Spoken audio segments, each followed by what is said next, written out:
Hey, what's up, guys? Hey, what's up, Lazy Turtle? I love turtles, man. It's my favorite animal. Craig Johnson. Hey, CC. Hope you're doing good. Doing great, Craig. How you doing, man? Yeah, one of my favorite things is to watch like really big turtles eat like lettuce. I don't know why. It's just satisfying. What's good, Bloxburg with Vegas? How's it going, bro? AM here. What's up, Money Buggy? What's going on, guys? Nothing scary or controversial. We need new investors. We need a real utility. We need a reason to bring in investors is what we need. Hit that like button, guys. Thank you, Bloxbird. I appreciate that, man. Need the exchange? Yeah, for sure. Mitch Brahma with $1. Thank you so much, man. Let's get ready to rumble. What's up, Lazaro? Hey, what's up, Christian? How's it going, man? Fire. Thanks, man. I appreciate that. I just in a mood to interact with you guys and kind of get just how you guys are feeling about everything, you know. How you're feeling about Safemoon, how you're feeling about really anything. I just kind of want to hang out with you guys and talk to you guys.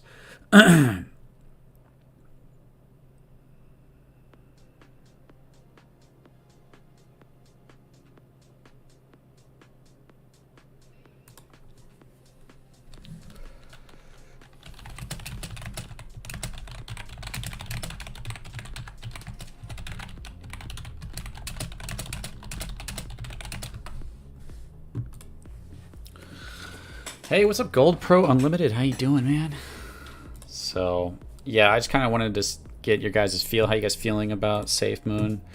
Do you like it, hate it, super bullish?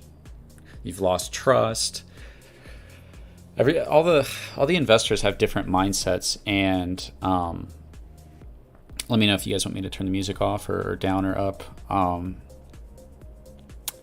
And I think that it's the people that are loudest that makes you feel like this is the Safemoon army. But I think that just most of us are just silent. You know what I mean? Unless you're a content creator or just super passionate about it, you're probably just going about your life and checking on the information occasionally. And I think that, you know, probably a huge majority of the Safemoon army doesn't interact with Twitter and Discord and YouTube videos. They probably sit back and keep an eye on it and might maybe occasionally interact, but not everybody's out there expressing their opinions. So the people that are expressing their opinions are usually the ones that are most passionate about it. So that's where you're going to get most of your extreme views. And so that it might appear that the Safemoon army might be full of a certain type of people who only think a certain kind of way, but without knowing how everybody feels, you know, it's easy to attribute the whole army to a small group of people that think a certain way. And, you know, we see that happening everywhere in the world today. Hello, all. What's up, Brett? How's it going, bro? Good to see you, man.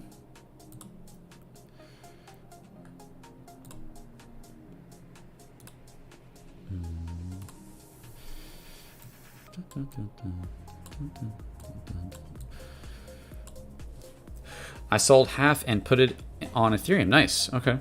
That's an interesting choice. For me, Craig Johnson says, for me, until the exchange blockchain is out, we're not really going to see an all-time high again. Yeah, and that's one thing that I was looking at was in my last video. Did you guys watch my last video? And I'm not going to be like upset if you didn't. But to me, that was one of the main points that I was thinking about. It's like, oh man, I don't try to be negative when I talk about Safemoon, but I try to be realistic, and it's maybe I'm just negative and I need to try to come at it from a much more positive mindset. But to me, being realistic in life just means being negative. You know what I mean? It's like you talk to yourself, you're like, I'm not working out like I want to. I'm not spending my time like I want to. I have to, you know, when I evaluate myself, I have to look at those things so that I can improve them and say, hey, you're not doing what you know you should be doing. You know you're happy when you work out and when you spend your time pursuing things outside of entertainment. And I think it's important to approach any information with that perspective of, is this real or not, and what can be improved? So right now, I'm in an interesting place of trying to consider my relationship to Safemoon, because I know there's a ton of people that actually feel exactly how I feel. They feel like, hey, yeah, you're being realistic. You're That's how I see it. You know, they're just not the part of the group of the people that's calling to cancel me. So yeah, there's.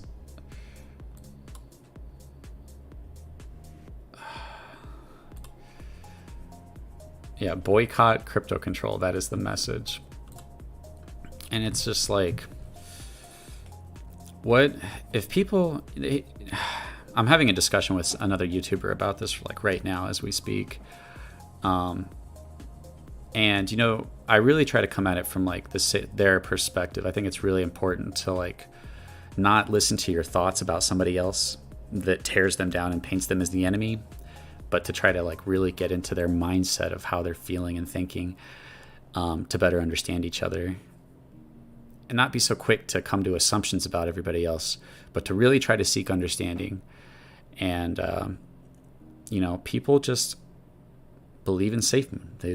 They've put all their hopes and dreams in that they've invested in the early tech company that once it moons, they will be part of those extremely early investors where we're all going to have a huge benefit to it because there's going to be such a mass adoption to Safemoon. And I don't see anything wrong with someone feeling that way in the space. And honestly, as a YouTuber, I'm just going to be real open with you guys about this.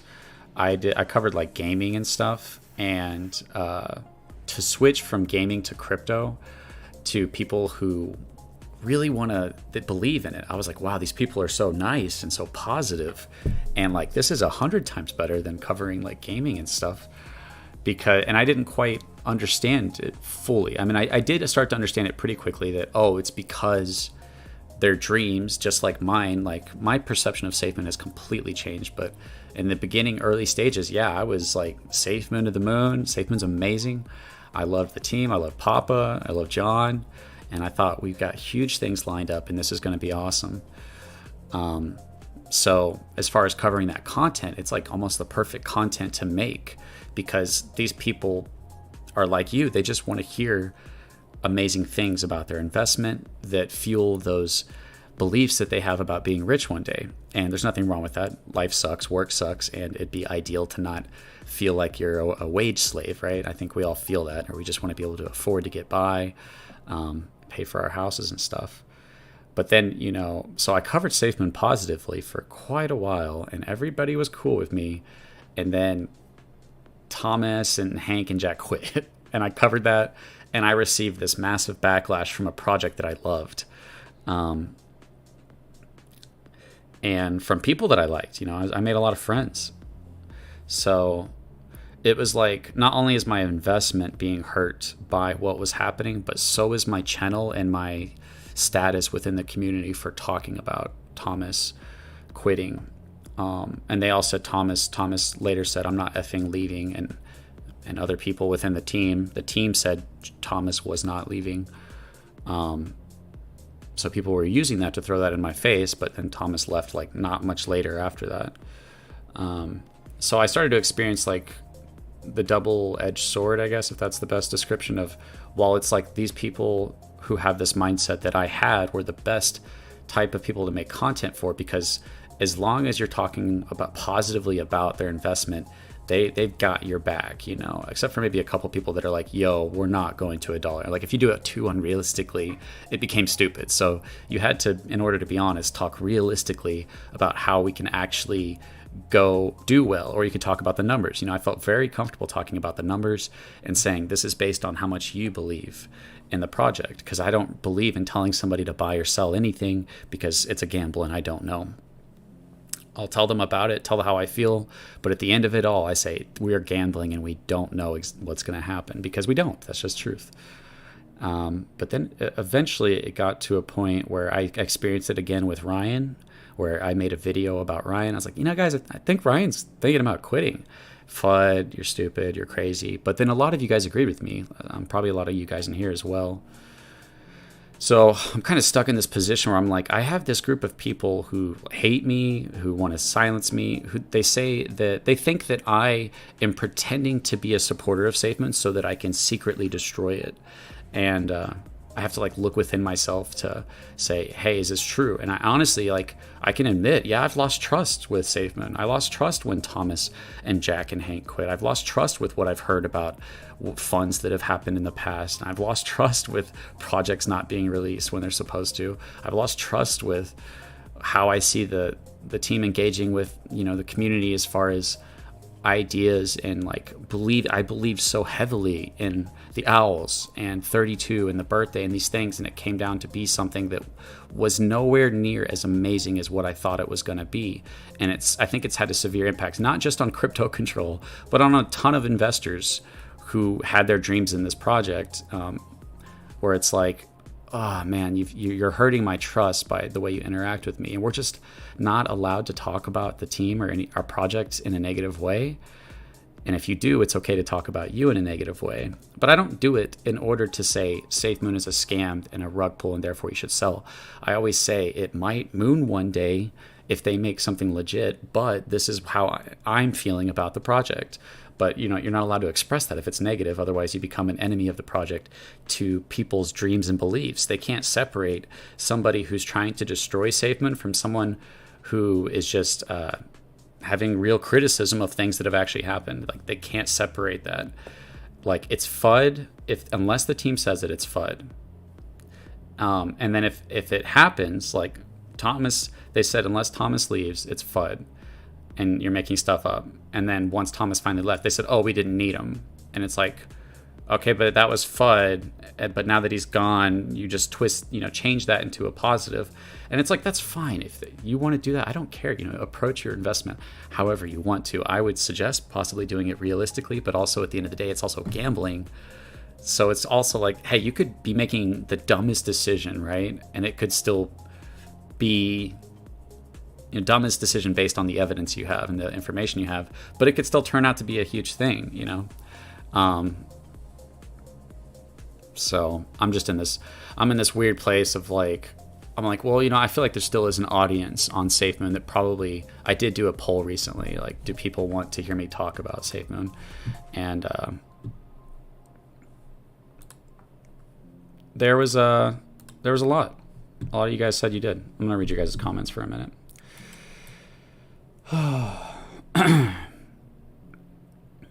Wish I would have taken profits at all-time high. Yeah, I'm sure a ton of people feel that way. United we stand. What's up, Mark? I'm super bullish, never sold, just accumulated and holding. Okay. Yeah, that's totally fine. Moonboy Joe is half awake. Safemoon is the way. Enjoy the special moments. Christian Eaton says half and half with Safemoon, not putting any more money in it. Yeah, I'm all about just like letting people choose and believe what they want. You know what I mean? And not attacking them. You could say, I hate it and I don't want to be part of it. I'm like, hey, that's fine. You could say, I love it, it's going to the moon. And I'm like, hey, that's cool. Brett LeMountain says Papa was trash. He did not represent professionalism. Everybody's different, I watched every minute of it, LOL, and have listened to it while driving back and forth to work. Are you talking about my video? Oh, Moonboy Crypto, what's up, man? I think Joe Biden does a better job at answering questions. Oh, gosh, man.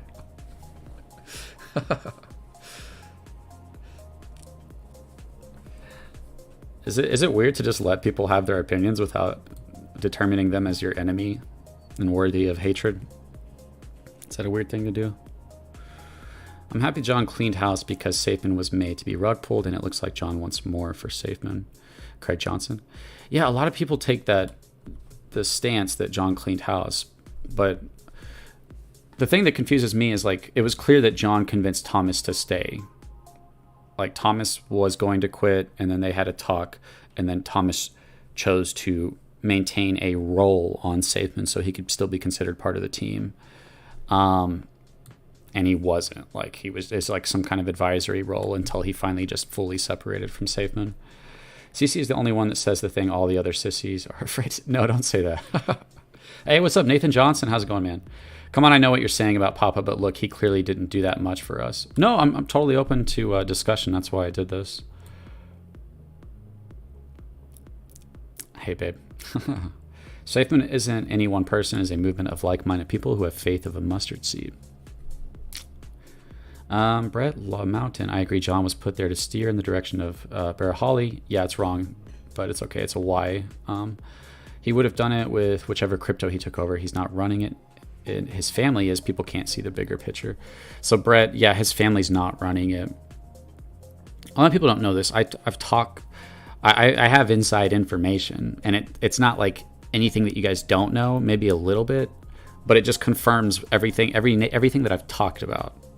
Unless we want to say that every person is not part of it. But John's family and the Bear Holly group have distanced themselves from Safemoon. They're not running Safemoon. Gold Pro Unlimited. I'm 90% down and not putting any more in. Yeah, Safemoon to the Moon says, is it wise to buy more Safemoon? No, it's just gambling, man. It's just gambling. Based on the amount of belief and research you've done, you're gambling. No matter what, you're gambling. And I think we all feel like no matter what you do, no matter how much research you do or effort or all the signs are there, it always seems to go the opposite of the way you want it to go. Just rarely does it go where you want it to go, That's what we're all looking for. Bro, people are always going to hate the truth. Yeah, I know. I do agree with that. Please keep the vids going, mate. Like many others, like to hear both sides of the story. Great work. Thank you so much, BB. I appreciate that. John kept Papa on because if he went at the same time as the other, Safemoon would have gone to zero. Okay, and you know what I would... If that's true, Craig, and it's like, are we allowed to actually dissect John's actions as good or bad, or are we not? Does everything have to be positive, or you become a fudder? My experience is if John's not doing everything right, and then you're a fudder in your mind. They allow a little bit of room to say, like, maybe he's young and maybe he's not making like some of the best decisions, but they don't allow you to like actually analyze. And I'm totally open to John's side, but he just with the lawsuits, he's not going to talk, and he's just generally not going to talk about it. Has been our experience. So I never say like he has to talk about it, but for me, it's like, and I always try to really give you the perspective. It's like I like putting you guys in the picture. If this was your project and you knew that Thomas was going to leave, and that most of your investors saw him as the wizard blockchain master and had so much faith in him, and he had his own Discord channel, and you knew it was going to severely impact your project, would you convince him to stay around for a little while so that the heat of it can blow over, so that investors won't freak out and sell? And is that an honest thing to do? Is it okay to ask that question? And I think that's something I'm really struggling with, is like, people don't want to hear about certain things. And why would they? Why would you want to hear bad things about your investment? Why would you want to hear that it's not possibly as amazing as you thought it was? That's not, people aren't clicking on that. You know what I mean? People are clicking on like Safemoon to a penny, Safemoon to $1. Reflections are huge. How to make $1 million. How much volume do we need? Like all those things. Like people want to, their dreams, their desires are fueling what information they choose to give attention to. So what's the point in representing truth and logical breakdowns of whether things are actually good or bad to people who don't want to know? You know what I mean? I think that's what I'm stuck with, because I keep coming up with these ideas for videos and I intend for them to be positive, but I find myself like I have to lie to just make this positive, to ignore all these things and provide an unrealistic perspective. And then there feels a need within myself to address that, hey, guys, the best thing for Safemoon is for us to not hear something and think, oh, it's going to be huge, because it might support Safemoon being big. And we see that mindset and that habit within the community of wind turbines, huge. Swap and evolve is going to be insane. All these things. And if you start to break it down to what it actually is, it's like, hey, let's find out if this is really going to benefit our bags or not. Do you want to know that? Do you want to know if this is going to have a real impact or not? And if it's not, and you're somebody who talks about it, you're a fudder and you're shutting it down and you're negative, And it's just like, what's the point? What's the point, you know? Other than just finding, like, for me, finding my audience within Safemoon who desires this type of information to cover it, which is kind of what I just think I'm going to do. Like, I'm too invested in Safemoon. This channel was built on Safemoon. And I really hope they just do something. Like I don't want clothing. I don't want a wallet. I don't want anything that isn't actually real to the future progress of Safemoon, which outside, when we start to look at real use cases and utilities, you know, you get into the adoption and the exchange and the blockchain. And I think that's how we're all feeling. It's like we don't want to overhype ideas anymore, and we don't want things that aren't going to contribute to like why we're here, which is because we think that we're early in something that's going to have a change in the DeFi in such a way that we chose the right project and will benefit from being part of a project that's doing something innovative and new. And that's like when I start talking about this, and I'm totally open to being wrong or having information that I'm missing. But to me, it's like, okay, from what I can see, it comes down to global tokenomics and cryptonomics and how that's implemented. Because we've got the advertising, we've got the reach, we've got the army behind us. And if they provide something where they say, hey guys, and this is all we can do is speculate because we don't know how it's actually going to be done, which whenever I make this point to people, they think I'm attacking Safemoon. I'm not. I'm just saying that our faith and hope and dreams of Safemoon succeeding is based on information we don't know from a team that has made a swap and a wallet. And I'm not saying that to say they haven't done anything, but I'm just saying it's not like they've proven themselves by making an exchange in a blockchain that was successful in the past. And that's not meant to be as FUD. It's just meant to be as realistic. And I can just feel like the Safemoon hatred towards me for even just presenting this idea this way, for not presenting them like it's guaranteed and it's going to succeed. And it's like, I have to be dishonest to please those people. And I just can't do that. Merch boxes were stupid, Crypto Moon Boy. Yeah, they were really expensive too, man. Hasib Anwar, how's it going, man? Good to see you. Brett LeMountain says, where did John's brother go work? Where did Barra Jolly do their philanthropic work, bro? Is it not all in the Gambia? Yeah, Barra Holly separated themselves from Safemoon, Brett. I don't know if you missed all that. Barra Holly Groups distanced themselves from John. I mean, if you didn't know about that, I would go check that out or go watch some of my videos.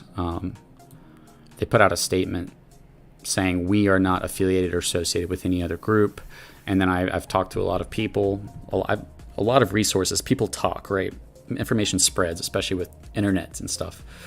And a lot of people saying, hey, I know this, don't tell anybody. And then they tell somebody, hey, I know this, don't tell anybody. And it's just information travels, right? I'm sure we've all done that. Hey, you can't tell anybody I told you this, but blah, blah, blah. And that's how it travels. Is everybody telling each other not to tell where they told them, but the information still travels. And the information is that John's parents, I mean, this is coming from people that were within the building. And I don't mean this is FUD. This is just literally what I've heard. Will not speak to him without a lawyer present. So yeah, the thing is that because of all that, it's probably, and if you look at it, it's probably just because of all the CoffeeZilla videos with John looking at his wallets and the millions of dollars from Bitmart that says it was intended for the LP but could be used for personal uses, but they would tell us, but we didn't know how much it was. And then we saw 19 million off-ramped from the Gabe wallet, the Devil wallet, and that came from Bitmart into the Kraken account. That it was like, whoa, Safemoon's receiving, it's like me. I'm receiving so much negative attention from people who really believe in Safemoon to the point of attacking anybody who has anything negative to say about it. That I don't want to have a negative effect on other YouTubers, other communities, other projects. So I myself want to distance myself from other people so that I don't hurt them with the negative attention that I'm getting myself.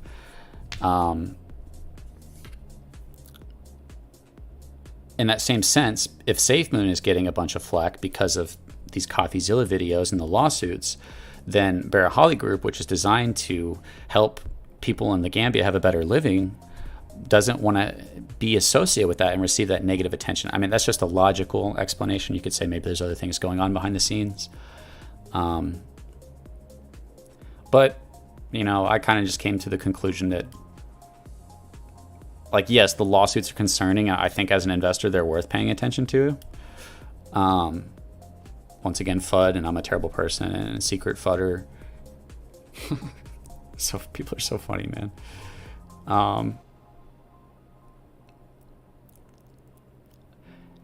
And yes, there are some other concerning things, you know, but you're not allowed to be concerned. Chris Joyce says, I used to love Safemoon, but I lost a lot of hope for it. Not trying to shill, but yeah, I don't want to shill other projects. Jimmy Hendrinos says, V1 migration losses, P Safemoon resolution, and a new Certix would go a long way. Even in bear market, it would show integrity. Anyone see the petition to remove JK? 10 people. There's 10 people? Okay. You know, an interesting thing about our audit, and I'm just talking about our investment. I need to quit defending the idea that it's okay to talk about it, how I feel, because I just constantly feel like I have to defend that idea before I'm able to actually present what it is that I feel. But if you look at the Certic audit on V1, it showed major issues with them having access to the LP.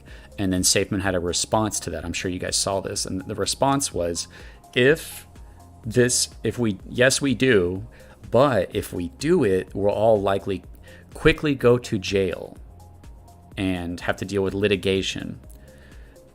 So that was kind of the defense of them not taking from the liquidity, was that they would go to jail. And now we're in this weird spot where, you know, you have the 10% tax from Bitmart, and 5% of it was being sent to the developers to be added to liquidity for PancakeSwap.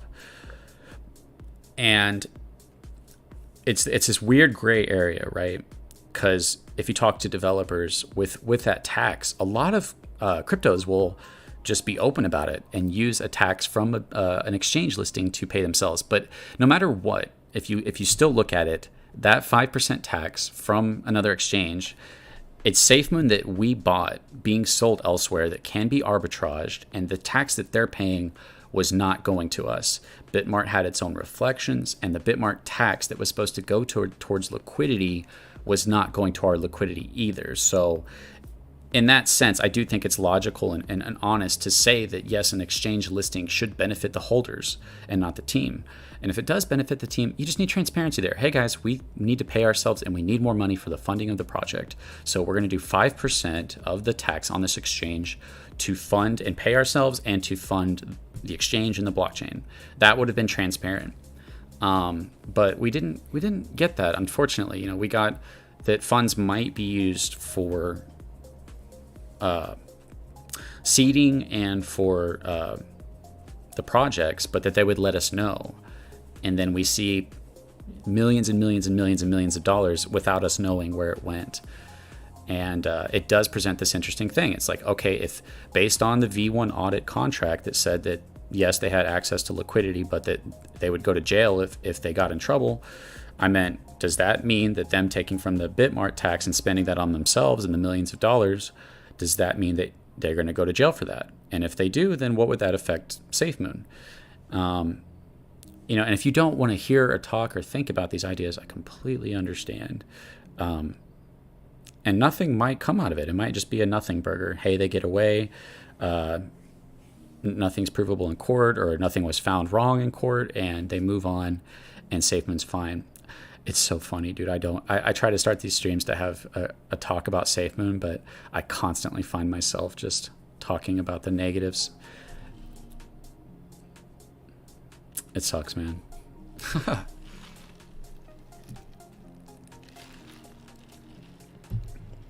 Craig Johnson says, link in here the music that you use in the background, bro. Nice vibes. Yeah, I'll tell you, it's one of my favorite artists. It's Approaching Nirvana, and the song is called Accumulation. I used to love something else. Hope for it. Michelle, some of you guys have stuck by me through like the hardest of times. I really appreciate you guys. I need to focus on you guys more. Michelle says, Crypto Moon Boy, they were extremely overpriced. Yeah, they were like $200 something. Craig Johnson says, Safemoon won't do anything until they start talking about the exchange and getting people using the exchange. Just looking at Binance until then, we're just a token like other 99 million out there. Yeah, I agree. I agree with them.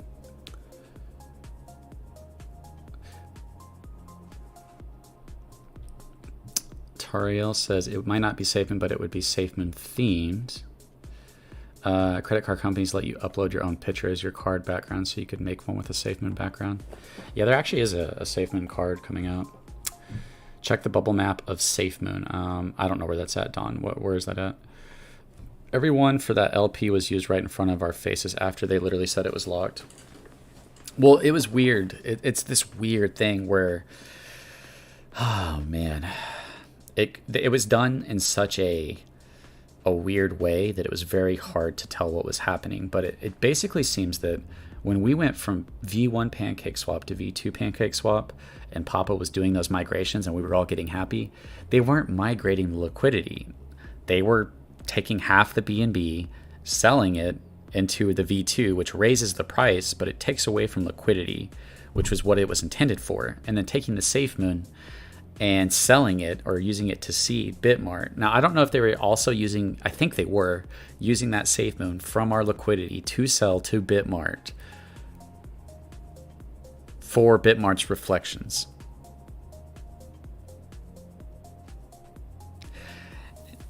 I should really confirm that, because to me, if that's true, then how is that not selling the liquidity, right? Depending on where that money goes. And I hate to go back into all the FUD, but who cares? We all understand it all, right? I don't need to keep readdressing FUD and logic and all that stuff.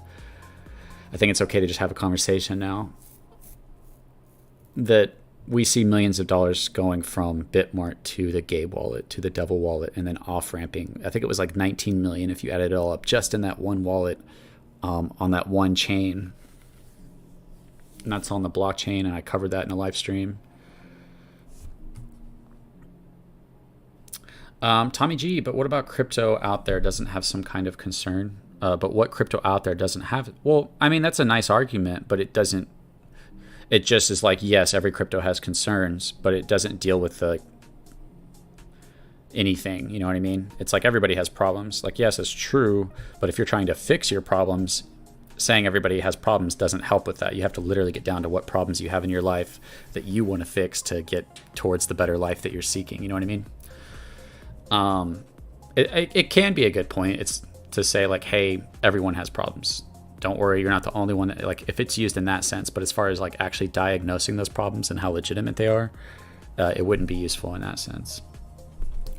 Crypto Moon Boy says, wonder how the actual citizens of the Gambia feel hearing about Safemoon saving the energy issues in their country, all for it to never manifest. I don't know. That'd be really interesting, actually, to like talk to people in the Gambia and say, hey, how do you feel about Safemoon? Like, what's the rumors on Safemoon? That'd be a really interesting thing to know. I would actually really like to hear that. They should have Evertap LP since your last video. The 1% fee and the 2.5% swap fee is $400,000. Safemoon will steam from the people in the Gambia with nothing in return. Now, sometimes you guys have even more negative outlooks than me. Do you still believe in Safemoon? I hope that they do something with it. Like, that's what I was saying, is like my hope in Safemoon has shifted to hoping that they had enough money to pay people to come up with the innovative enough idea for the exchange and blockchain to be useful enough in the space to cause Safemoon to become big, right? That's my hope. I don't see any hope outside of that, and I've lost a lot of trust and hope outside of that because of what's happened, me personally. I know I become a fudder when I say that. Bubble map, if my coin goes down 95%, then up 200%, it's still down 75%, and bubble is huge.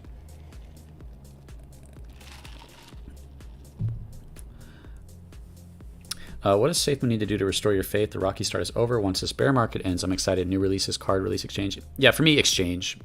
Like, it all comes down to how they structure cryptonomics, right?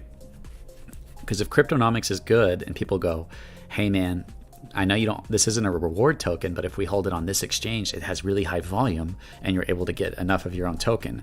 I mean, I can only speculate based on a general understanding of it because I don't actually understand the structure to be able to compare it to other things. Other people out there that understand staking and other things, there's a lot of different markets out there that we're competing against, and it has to be really useful in some way. Otherwise, what's the point?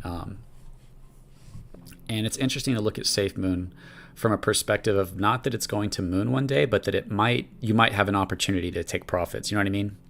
It's like the price might go up, but it might only be a window of opportunity that you have to decide when you want to possibly sell.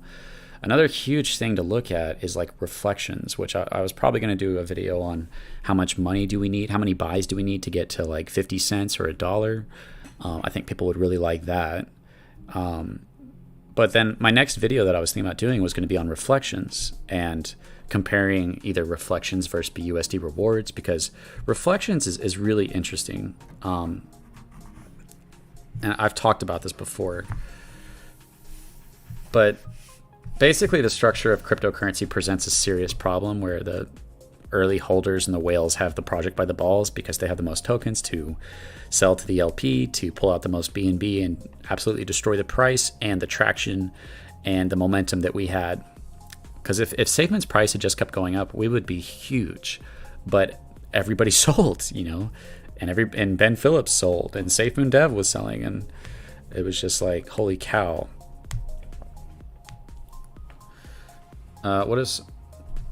Thanks for the dono, Mitch Bromwell.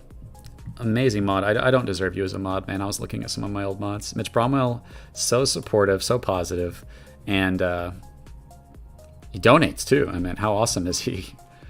I owe you, man. I owe you. What was I gonna look at?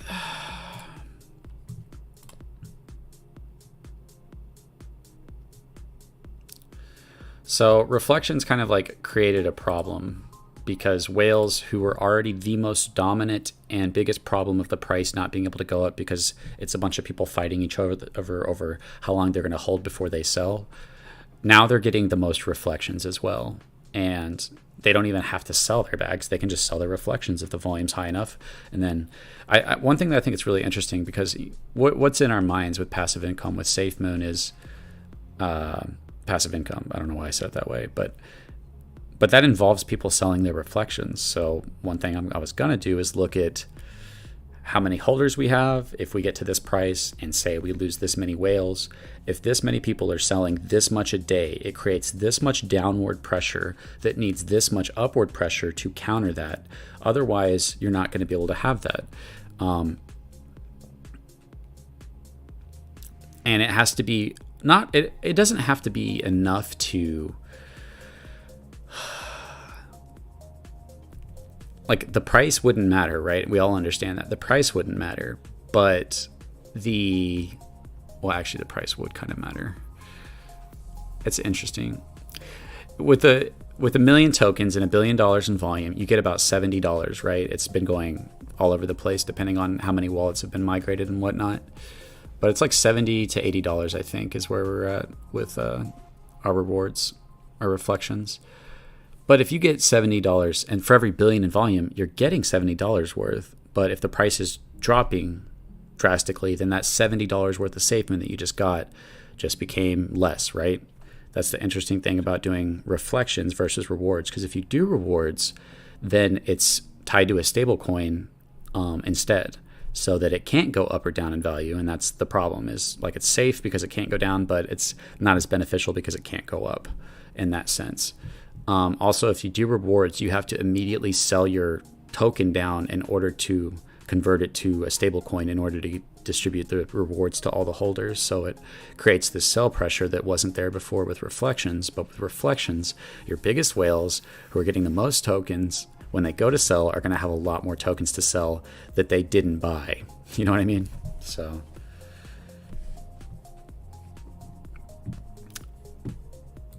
a lot of interesting things to just look at, you know. You kind of have two choices, I think, especially if you have money invested: focus on the potential or focus on the things that might scare new investors. Only one of those choices actually helps. Well, it's not scare new investors. Here's the thing, Brett, is whenever Thomas was looking at leaving, like, a lot of people had a lot of faith in Thomas, right? I did. Everybody hates him now, so they won't really admit this or talk about it. A lot of people won't. But we loved Thomas. We thought he was a wizard. We loved when he appeared in chat. People wanted to hear from Thomas.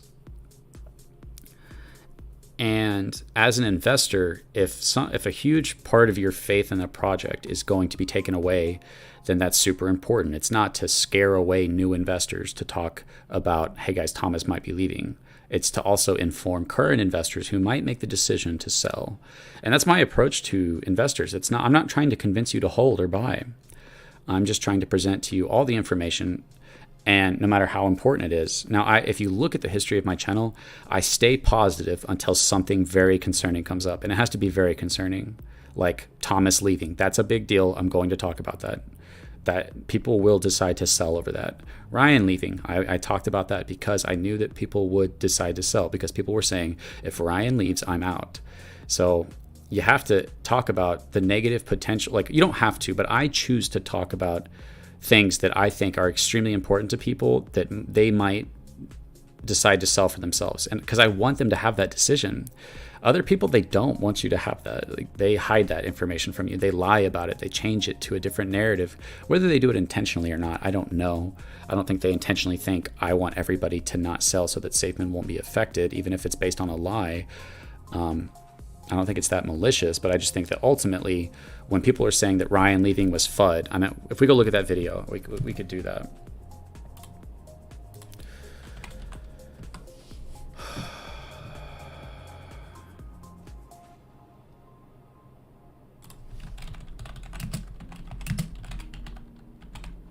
Let's see if my video pops up.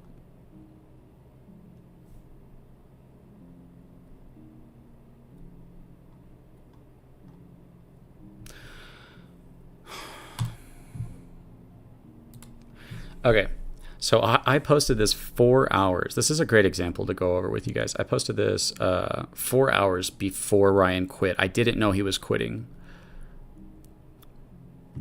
And here's the description of the video. Ryan has occasional posts talking about what appears to be metaphors between his relationship to the team and the importance of what he has to offer the future of Safemoon. Today we look at his latest tweets and audio to discuss what I think is being communicated and what it could imply for the future of Safemoon.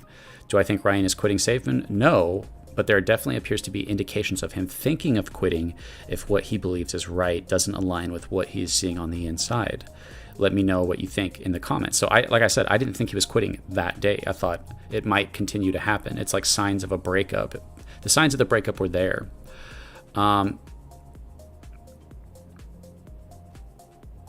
And I don't want to put anybody on blast, but we're going to find some comments. A lot of people were super like realistic about it. That's why I try to give credit to you guys as well. Thank you for your honest perspective. Ryan has always been the adult in the room. He's not a dev for a manager, but he's been moving things forward for us. I don't want to see him go. Like, a lot of realistic stuff. And then we have people who did say, I think what he's saying is there are people who can talk good game, kiss ass, but don't really have a clue or the best interest of a company. They sell themselves and ideas to current manager.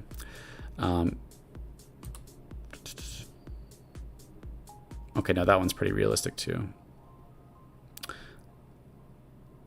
Yeah, I guess, see, that's where it's like so many of you guys agree with me, but I'm just one of the few people that's vocal about it on like Twitter with my videos. But you guys aren't necessarily out there shouting it to the Safemoon army. There's not really a reason to.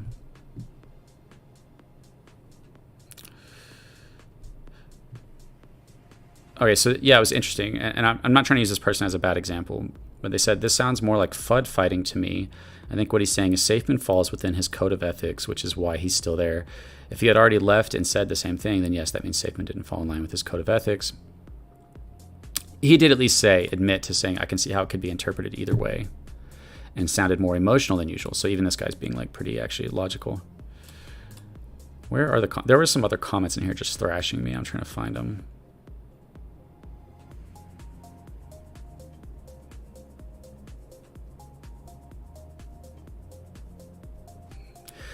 If he's gone, I'm gone. Here's one guy. He said, I'm here from the beginning. Ryan was the only guy left on the team that I appreciated. If he's gone, I'm gone. So it's important to talk about these things for investors. Money Buggy, there you are, bro.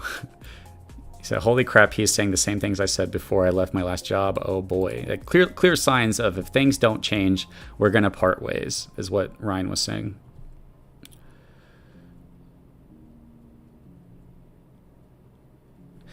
Here's somebody else. It says, it's just about the FUD negativity in the Safemoon army, saying Ryan's not talking about quitting. Somebody else said, let's not start that because, oh, that was Money Buggy. Project is dead. It would mean he sees some BS and will not stand for it. That's kind of what Ryan indicated before he left. He saw some kind of moral problem within the team that he didn't agree with that involved leadership, which I think would be one of the other guys that was taking over. But who knows what the actual details of that are. Well, all you guys just agreed with me. It's always the negative things that stick more in your mind, you know?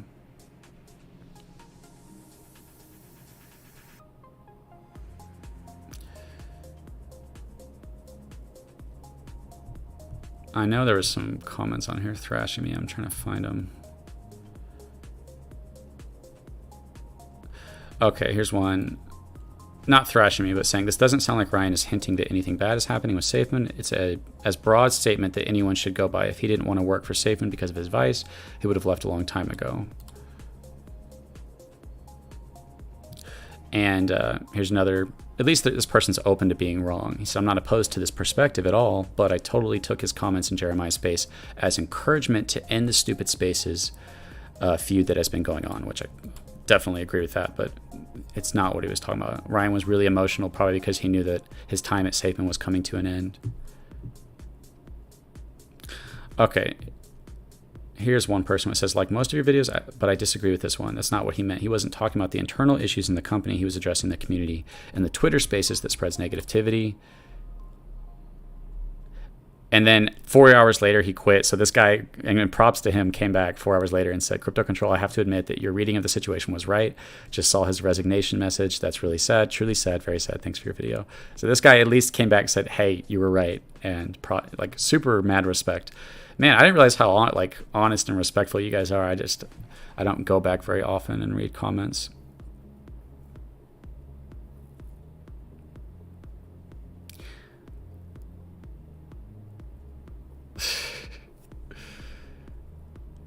Okay, here's one.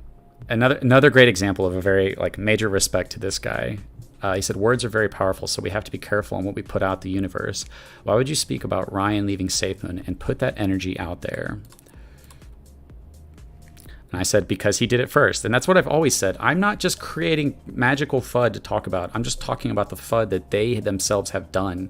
I didn't force Thomas to quit. I didn't force them to quit. I didn't force what they did with their wallets. I didn't force John to do whatever he did with his wallets. I didn't force them to make everybody think that Swap and Evolve was creating this magical price action that Swap and Liquify wasn't. They're the ones doing that, and I'm talking about it, but I get attacked for it. And you guys get attacked for it if you call this out. Crypto Control, going forward, I will never question your judgment. This is the third video you made about people leaving, and then it happened. Ryan was a very important part of Safemoon. What's going to happen with Safemoon Connect? Is that project now scratched? No, it's not. They have whatever Ryan's Connect was they have. But respect to this guy for, saying that. And people came back, well, you were right. Looks like he is gone. Cage, I haven't seen Cage in a while. Very emotional. Sounds like he's on the verge of crying. Yeah, he did sound like he was on the verge of crying, very upset when it happened.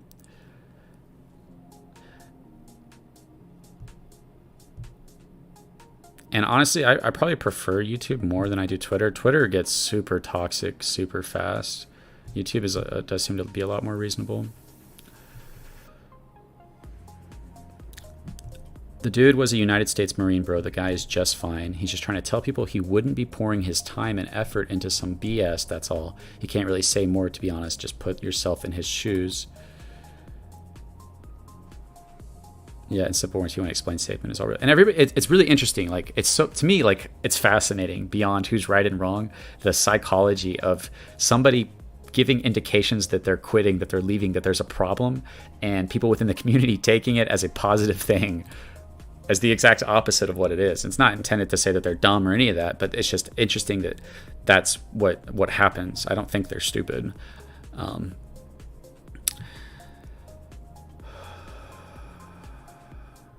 He's talking about 365 in the drama with all that yesterday. People who like to talk but doesn't know much. Cough. Jeremiah. Cough.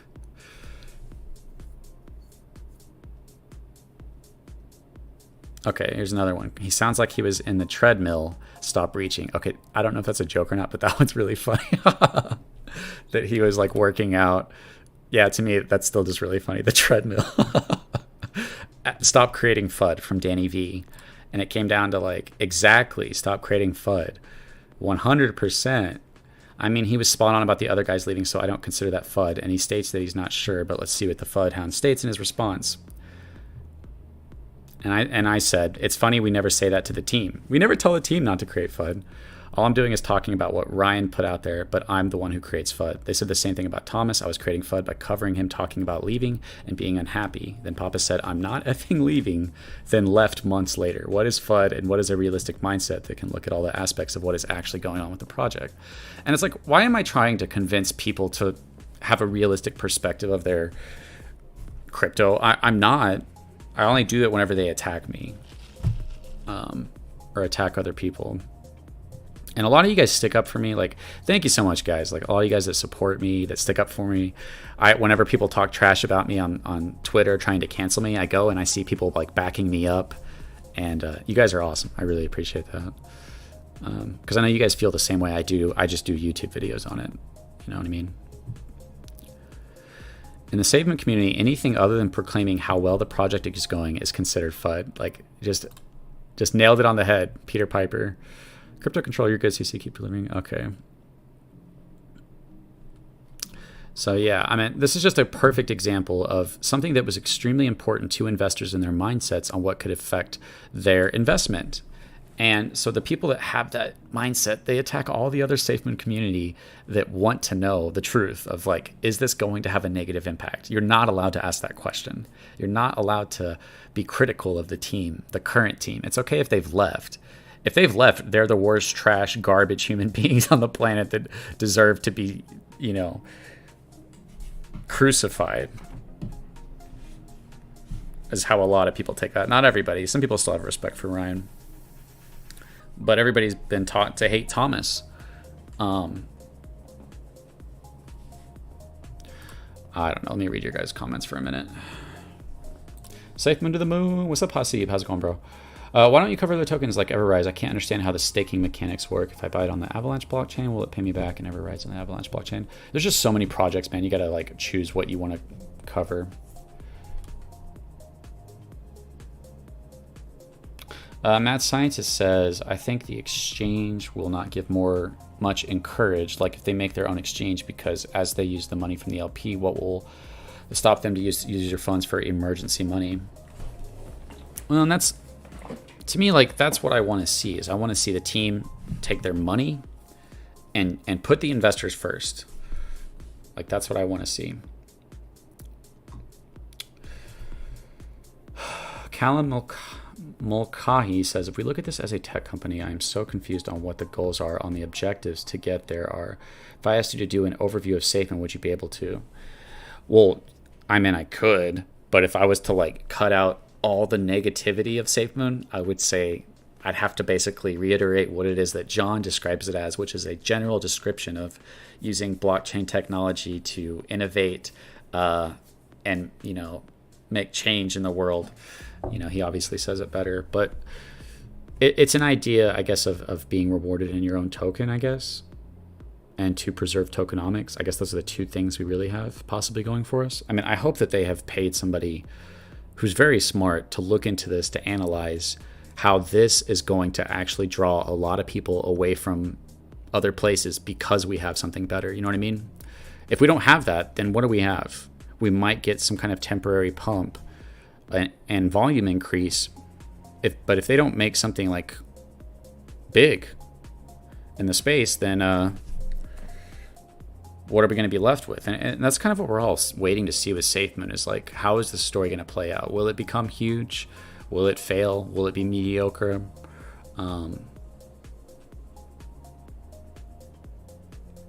Yeah. We love you, CC. You should actually have a magic ball. Is that a magic ball? I have 35 years experience with stocks, says Jimmy Handrinos. Startups, etc. JK is confusing blurred lines between security tech company. Cryptocurrency is completely mind-boggling. The SEC is going to need a team. What do you mean a team for the SEC? What about Saitama down the tubes, it seems? True about there being so many tokens out there, sir. You should do a weekly or monthly vote on new projects. You have a gift. Thanks, man. I'm not like amazing or anything. I'm just trying to make entertaining, informative content. Demonizing and discrediting adversaries is U.S. government 101. No surprise with JK relatives' intelligent past. Crystal ball. You think I should have a crystal ball? Why is that?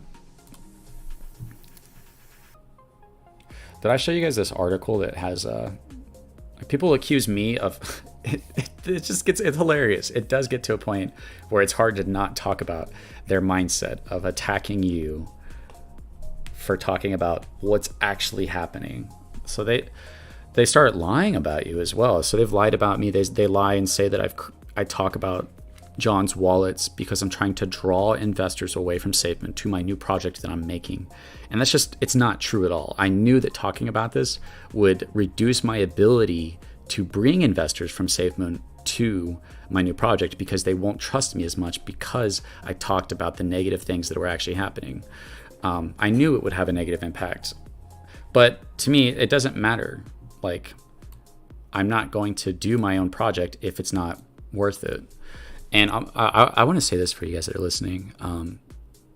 I am talking to Mark, and I do trust Mark. And Mark's number one rule, because like, here's what I was thinking. I was thinking, okay, I'll give myself, we have to pay the team, so we'll give ourselves a bag, and that we can't sell, but we can sell the rewards. And after talking to Mark, Mark's like, well, we have one rule with all our projects, which is we don't take investors' money. Like, we can't just, because we're creating a project, put ourselves at the top. And I was just like, damn, you're right. I was like, yeah, it's unfair to create a project and put myself at the top. I should, and so I was like, yeah, I don't want to do it that way anymore. I don't want to have a bag that pays the team or the creators. I should put myself on the same level as the people I'm making the token for, and then it's actually going to be designed for them, right? But I don't want to just design a token for the early investors either. I want to think about the people who get in later. So my entire approach to structuring tokenomics within a token is designed for the project to survive, for wealth to be transitioned from the top to the bottom, to encourage people to reward those who hold and punish those who sell, but not too much. You have to find like that perfect balance, so that you create an ecosystem where, let's say, if a large amount of people left, which is what we see with every cryptocurrency, what if that wealth that they left with, what if a percentage of that went back to the people who stayed and was rewarded to the people who stayed? I'm almost describing my project here, but I'm not, because I don't want to do it if it's not useful. You know what I mean? If it's not, it is very innovative and extremely cool idea that might be worth doing, but I definitely took a step back and said, this needs to be designed on a level playing field. I can't be like, well, I'm the creator, so I deserve to get more. It needs to be designed to benefit everybody equally. Now, obviously, if you choose to get in, you're still going to be better off early, but there's no way to like completely get rid of that. Well, there is, but you'd have to sacrifice the ability to have a bag that will moon. And you want to keep the ability for people's bags to have a huge increase, but also preserve the project, because when people sell off, they take the project with them. When the price goes down, people lose interest. And then it's up to all those holders that are in there that are hoping, that team, to create a real utility or to get enough hype and attention to bring enough investors in to raise their bags so they can sell. And and this is because cryptocurrency and anybody can create it, most of these projects are not people that had an amazing idea that we're investing in. Most of these projects started with the idea that they can get rich by making a token. They started with themselves and went towards it. And the only reason I bring this up, and it's not to say, look how holy and righteous I am, but I did take that approach to this project. Of course, I might have thinking like, oh, hey, if I make a successful project, then I can be wealthy. I don't think there's anything necessarily wrong with that, but I eventually did come to like the realization that even that is not fair, and that I should not give myself any extra advantage over any other investor other than the amount of money I choose to put in it. So it would be a very decentralized project. But the goal of the tokenomics and the structure of the whole project is designed to last a long time, to reward multiple people instead of just a few. And it's doing that in many different ways that are really cool. So the only thing is like, it could really use like a real outside utility. But if you look at utility, it's really interesting. Utility is somebody choosing to give their money to the project. You know what I mean? It's because the team can create a utility, but then they have profit from that utility. And it's how much of that are they giving back to their investors, or how much of that raises the price. So it's a really interesting thing, creating your own project and DeFi and smart contracts and all that stuff. But if you start to look at other projects and you say, what's the intent that they had going into this project? Are they actually about decentralized finance, or are they about creating something that has big promises, that feels like it might be big, but it doesn't actually have the substance of providing any kind of usefulness to the decentralized community, or even the outside world perspective to actually help the investors that invested in it? And that's like what I said in my last video. Ultimately, we're all investing in Ponzi schemes. That's what it comes down to. Let me read you guys' comments for a second. Amazing predictions and pinpoint analysis. Captain Huddle lives in a parallel world where everything is Safemoon positivity is a must. How is your new project coming along? Oh yeah, I just accidentally talked about it. Honestly, running a project is hard. Mark is super smart and dealt with the did and is paying people back. Others would have closed the shop and disappeared. Yeah, I think 90% of people would have changed their name, disappeared, and come back, resurfaced as someone new. And by the way, guys, people don't understand Mark. Everything is upside down in this space. Like, Mark is so smart. He could use his power to really screw people over, to create percentages of taxes, to pay himself more. And he just literally doesn't. Over and over and over again, he puts the project and the team and the community and the investor over himself. Now, I'm not saying he's not making profits from making contracts, but he's somebody, he has the intelligence and the know-how to go out and make project after project and rug pull after rug pull, and he's not doing that. And he's actually focusing on innovation within the space. That's why I'm like, people say, oh, they think that I'm like a Mark's bit. Like, I don't know why I'm seeing all this stuff in the space. No, he just literally is somebody to keep an eye on, because he's not motivated by greed. He literally is motivated by what you can do with smart contracts in order to benefit people and to bring wealth. So honestly, my entire hope of real projects has shifted to Mark, and I'm going to be breaking down his projects and looking at the audits to see what he's actually making soon. So if those of you guys that follow me, if you don't like me, if you don't like my Safemoon content, that's totally fine. I don't hate you for it. You can unsubscribe, you can unfollow. But for those of you guys that, you know, have the same mindset as me, I'm going to be explaining how XUSD works. I'm going to be talking about all the insane things that he's doing. And when you want to talk about being early on something big, I really do feel that Mark's the guy to follow. But I know he had a hack, and that severely impacted how people perceive him, because it's like, well, what if there's some flaw that we don't know about that ends up getting hacked again? But that comes with true understanding of how the hack happened in the first place with Surge. It was in the middle of being audited. He made it overnight as an idea to mess with liquidity, to find a way to see if you can raise price through buys and sells. And he found it. He said, guys, I made this overnight. Don't put in more than you're willing to lose. People put in like $6 million. People put in a ton of money, and that contract was the first one he made in the middle of being audited when they found out about the hack, and the hack happened, and Mark tried to save it the entire time. And then he stuck around and said, I'm going to keep this name that everybody hates, that everybody distrusts. I'm going to pay people back. I'm going to show you guys what I can do in DeFi. And that's what Mark's doing. Now, he's still human. He's still like any of us. He has flaws and whatnot. I'm not saying he's perfect, but he's definitely like somebody that, in my mind, like you could possibly make a movie about. And he might do something huge in this space one day, become a celebrity. Is Safemoon dead? No, I don't think it's dead, Chris. Whatever happened to the wind turbines? I'm not sure. I'm not sure on the updates on that. I believe people don't want to badmouth Safemoon because the investors will keep on dumping. But if you say something good, they will keep on buying, and that will help early investors to withdraw. I don't think so, Innocent Whale. Like if you go back to last year when they announced in that AMA that they were going to do the Safemoon exchange, the blockchain, by the end of the year, like a bunch of whales started selling. And I was like, what is going on? Why are the whales selling when they just announced the exchange and the blockchain? And I bought because of the exchange and the blockchain. I was like, I got to buy some because they're doing the exchange and blockchain by the end of the year. We're going to have the exchange and the blockchain we were supposed to have by last year. But whales were selling. It's like whales knew what was really going on, or they had inside information. Sean Johnson, what's up, man? You a good man, CC? No, I'm not. I'm just as good as anybody else. I'm just like, I think we're all equal. And I don't think humanity's good. I think that we're all just, evil. I have a little bit of a pessimistic view, but I think it's realistic. I tried to buy Safemoon via Safemoon swap. The swap didn't work, and it robbed me of an $8 in gas fees. Not a good look. I need that money to buy real gas. Yeah, it might get you 1 gallon. I'm only here to listen to your voice. It's so soothing after a day's grab. Wow, thanks, Chris. Yeah, some people just like my voice. I appreciate that. My girlfriend definitely does. Hey, C, how are you? Just back from the gym. What did I miss? Nice, dude. Going to the gym. I stopped going to the gym, and I think it's severely impacting my positivity mindset. I need to just start forcing myself to go to the gym.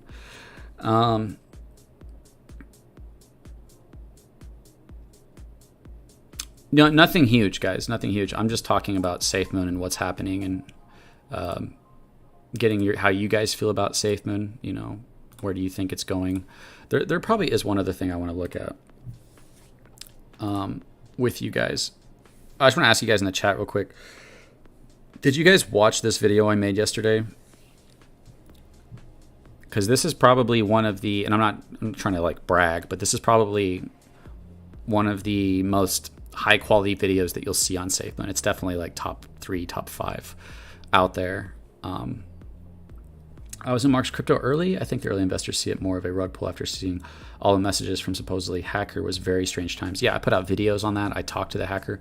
Safemoon Knight, what's up, man? You see it as a hack. Others may see it as a rug pull. Same event, but 2 completely different conclusions drawn by different people.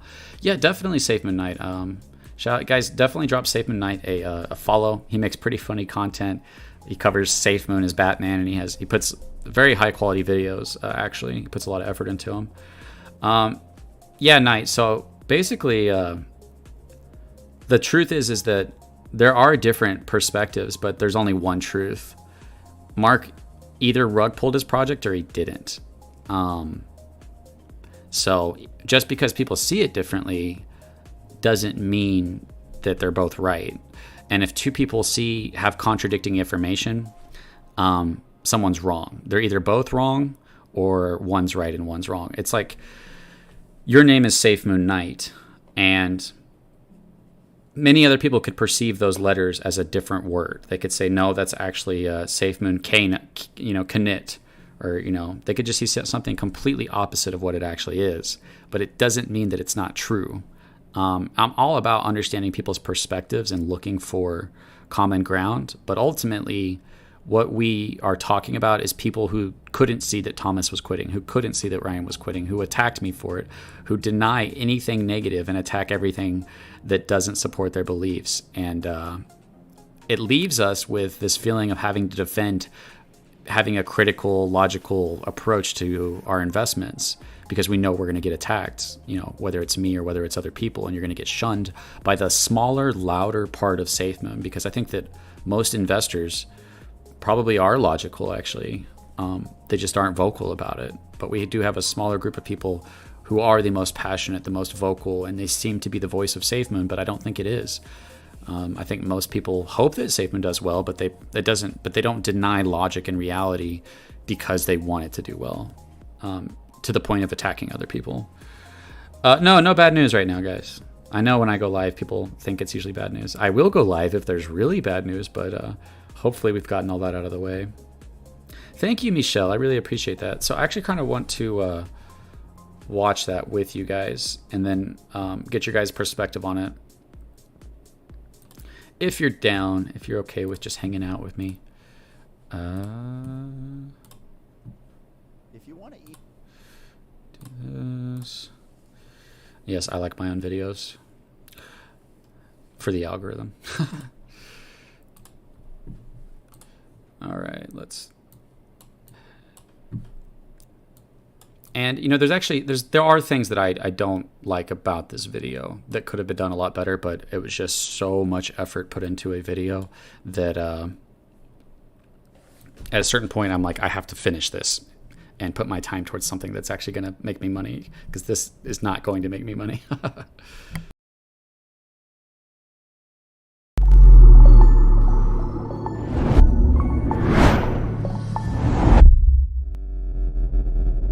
Safemoon set the stage for a highly desired idea of passive income through a buy and sell tax of 10%. 5% got redistributed to all holders, while the other 5% is meant for liquidity to help the stability of the price. Safemoon has the two words that people desire most in the crypto space. With so many pump and dumps, rug pulls, and scams, safety is highly desired when choosing to purchase crypto.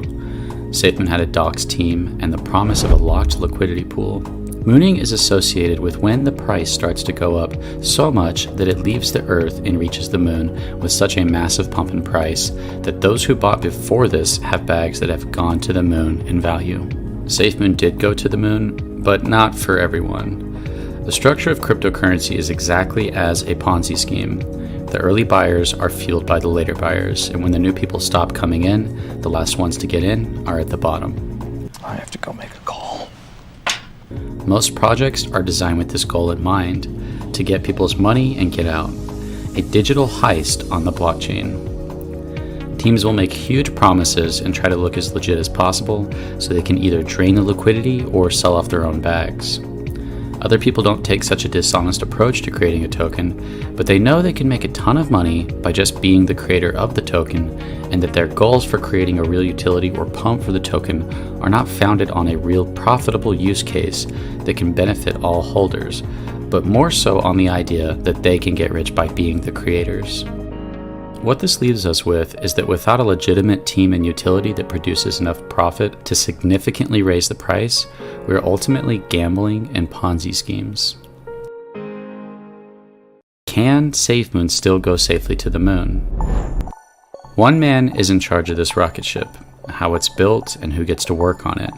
Most of the original team are gone, but John Caroni is still here, and the weight of every Safemoon investor is on his shoulders. How to spend the money, what projects and ideas to pursue, which will determine whether the rocket ship explodes or reaches the moon.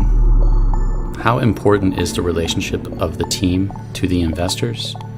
Is it better to create excitement of a huge unknown project so that investors will keep funding the rocket? Or is it better for investors to have a realistic and true understanding of how the rocket ship has to work in order for us to reach and land on the moon? Clearly, truth is extremely important here. We don't want to believe that a rocket that isn't powerful enough is going to thrust us to our destination when it's not. But in the crypto space, investors desire to be on the moon as quickly as possible. So the weight of the team to get things done quickly can leave them with making promised deadlines that fail and wanting to create excitement where there might not actually be anything to be excited about. If you needed funding for your own rocket, promising huge things that get people extremely hyped about your rocket might cause them to be really excited and spend more money and not put very much negative pressure on you and the team. But ultimately, missed deadlines, core team leaving, and not having a clear understanding of how the rocket ship is actually supposed to reach the moon will lead to upset investors losing trust, selling their positions, and looking for a rocket elsewhere that will take them to the moon.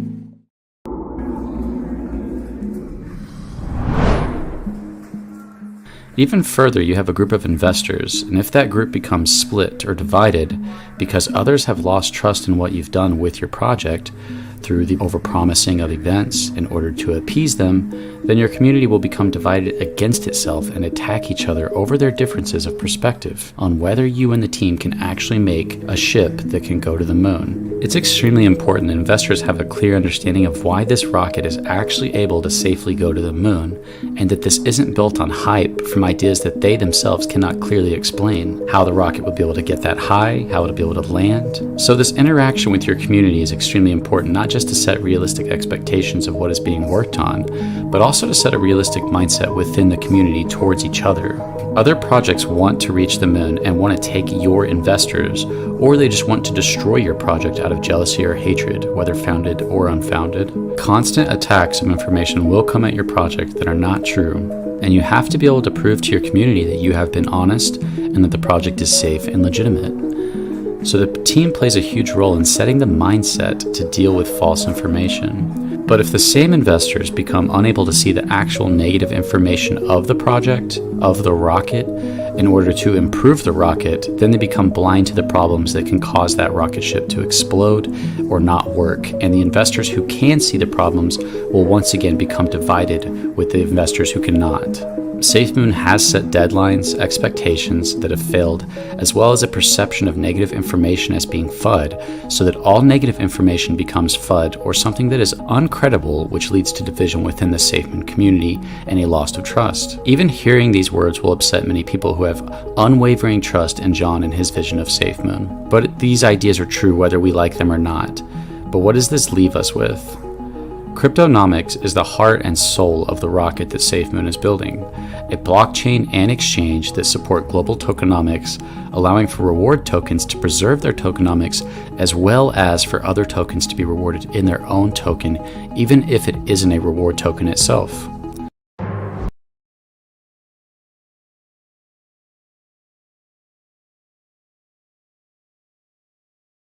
Of how this will work and how much it will incentivize people to want to use it is what appears to be the determining factor on whether or not we will go safely to the moon. When building a rocket ship, you have to consider what could go wrong. It's not a place for fantasizing how great everything will be because you want to be on the moon so badly. It's extremely important to dissect what could cause this rocket to fail and what will actually allow it to succeed when we approach the structure of the rocket.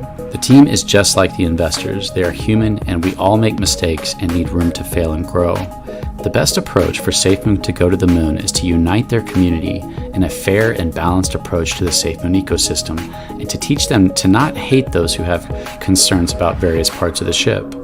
Someone worried about the team and the ship who wants it to work is not the same as someone who wants the ship to explode. And the investors and community needs to mature in this area in order to have a more realistic benefit to the team and the future of Safemoon, to not make them feel like they need to keep coming up with more and more amazing ideas to keep us satisfied. With the team and community united, we are far more likely to succeed than with all us divided and the hatred among various degrees of belief. We cannot talk only about how great the rocket is and how amazing the moon is. We must talk about how we can realistically get there through careful criticism of all that has, is, and could go wrong, so that we can fix it before it happens, and not be left shocked with an explosion wondering where we went wrong. United with a common goal of putting the success of Safemoon before ourselves by meeting and creating real actual use in the world, we, Safemoon, can go safely to the moon. If you guys want to become members, that's where I go on to say right there. If you guys want more content like this, make sure to like. Yeah, so yeah, if you, I made memberships and stuff, so, but I know just nobody's got money right now.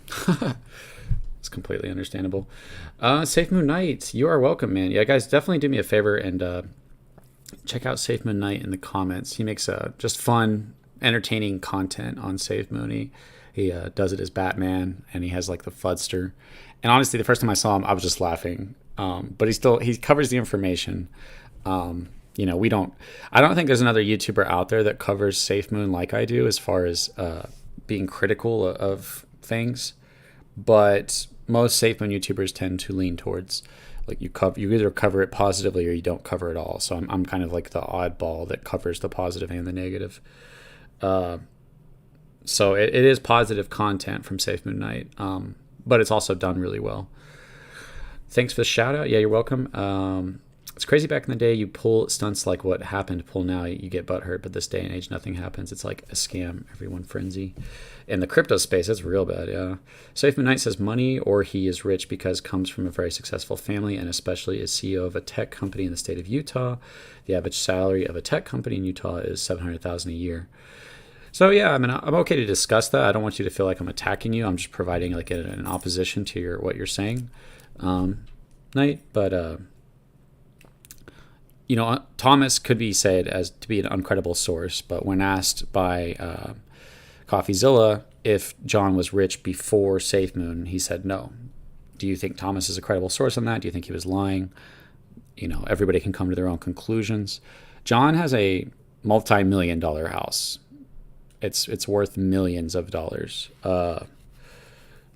So, as an investor, how do I feel about that? Not great. I don't feel good about that, That's why I said, hey, this just looks like this money that was intended for the future of SafeMoon wasn't spent with the investors in mind. And clarity on that would clear this up for me if they said, yeah, I do have this expensive of a house, but I got it from this investment or this way. That way you guys can know I didn't spend your money on myself and prioritize my needs over you guys, especially while the price was going down, while products that were promised to you weren't coming out. That's how I feel personally as an investor, is that like I bought more SafeMoon because the exchange and blockchain was coming out last year. I'm a believer in SafeMoon. I put out videos trying to help SafeMoon grow, talking about how great the team is. But when you add like the products didn't come out, plus the team left, plus they might have been spending millions on themselves, that's where I'm like, yeah, I'm going to talk about that. And I'm not going to shy away from that as much as people really hate me for doing that. And honestly, it wouldn't have happened if it wasn't for some people researching behind the scenes and for CoffeeZilla making a video about it. Nobody knew about John's wallet, the gay wallet and the devil wallet connecting and having millions of dollars going into a exchange, which is what you do when you're off-ramping it. Yeah, I already know how it was bought, Knight. It was bought in cash in total.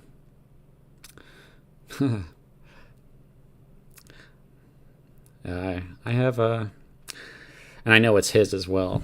So, but I'm not going to dox John. But if you really want to know, you guys can. The information is there to be found. I'm just not going to be the one to give you any hints other than it's a multi-million-dollar house in Utah.